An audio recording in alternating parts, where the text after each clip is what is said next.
Dianggap janggal, makam bocah laki-laki yang meninggal di bawah jembatan Karang dibongkar.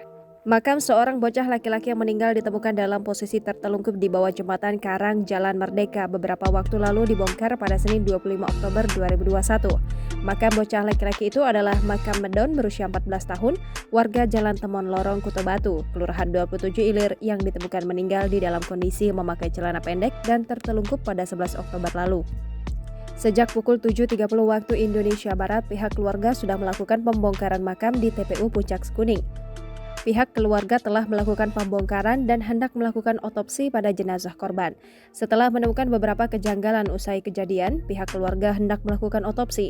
Diketahui sebelum kejadian, kakak kandung korban, Sukri, menyebut jika adiknya keluar dari rumah dan mengambil uang dari sebuah tas. Ia berpikir jika korban hendak membeli makanan. Kakak sepupu korban, Sadiah, mengatakan kejanggalan terjadi pada jarak antara uang dan mayat ditemukan cukup jauh. Uang senilai Rp6.000 itu di dalam kondisi basah di atas sebuah pelampung di aliran sungai. Sedangkan mayat Madon ditemukan di dekat jembatan Karang yang berjarak kurang lebih ratusan meter. Dia menambahkan posisi tangan yang habis dipelintir saat ditemukan juga menjadi kecurigaan keluarga.